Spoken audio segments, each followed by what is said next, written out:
Hey guys, and welcome back to another YouTube video. In this video, I'll be doing my quick, follow-up from the Collingwood versus Richmond game and really looking into the Ruck situation at Collingwood.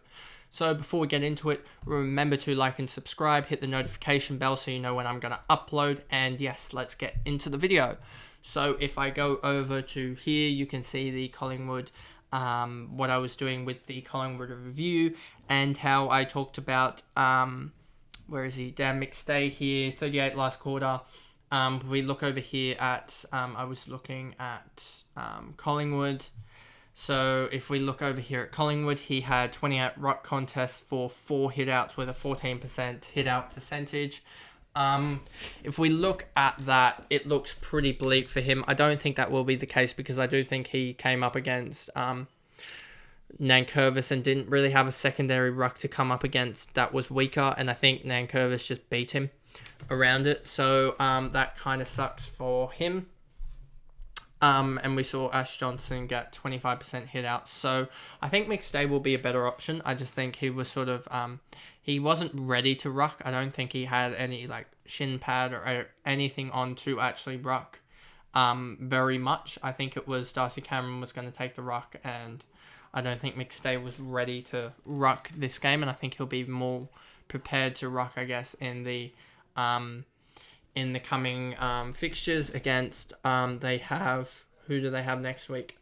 They have Brisbane next week, from memory, and Brisbane have McInerney hitting out at 46% and Fort hitting out at 40%, so it's going to be pretty tough to get a hit out against them, but still, even McStay as a number one ruck should be able to hit out at 30% or so, and if he attends 70, 80 contests that he should, if he's the number one ruck, that's still 21 hitouts. So 20 hitouts for McStay. If we look at his stats here, he ended up with 4 hitouts. If McStay ends up with 20 hitouts, he's going to have 20 hitouts, 4 marks, 4 tackles.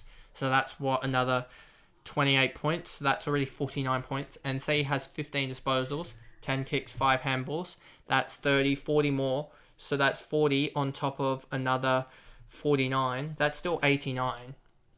And he's priced at 5'11". And 5'11", which he should be priced at again, divided by 8,850 is times by 100 is priced... Oh, no, that's not right.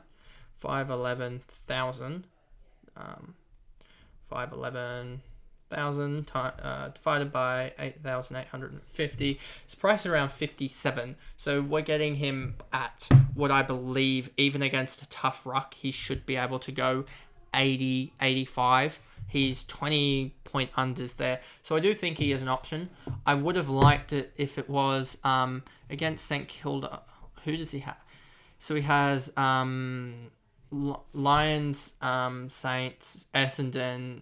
He actually really does have some tough rucks, but I think he has Ruckman in, he actually does have a really tough ruck department. So he might not actually, now looking at it, be the best choice, McStay, but we do also have to factor in they have one more ruckman here. If we look over here and at the club and Collingwood, I don't think they're going to play Ash Johnson as a ruck. Like that, they wouldn't do that. They're not that dumb.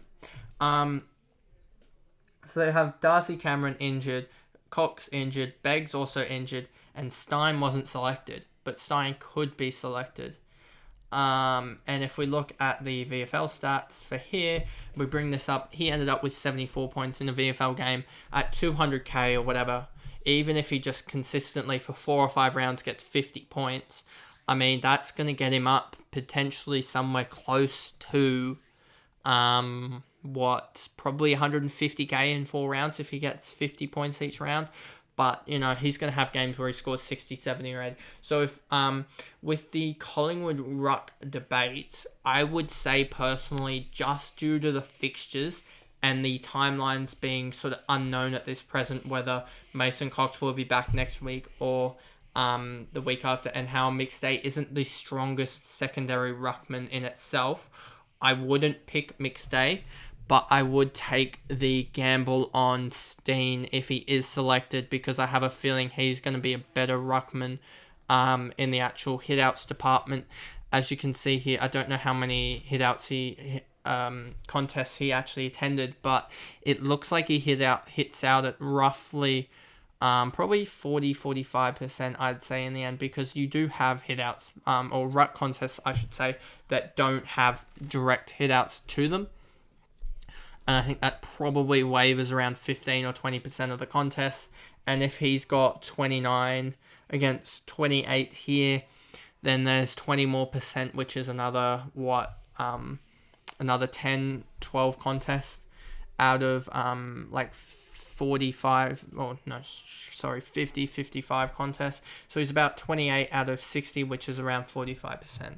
So I'm pretty sure he hits out at around 40 to 50%, which is really good hit out rate, considering he should get 60 or 70 hit outs in ruck contests in the game. So if he hits out at 40%, then that's like 30, 35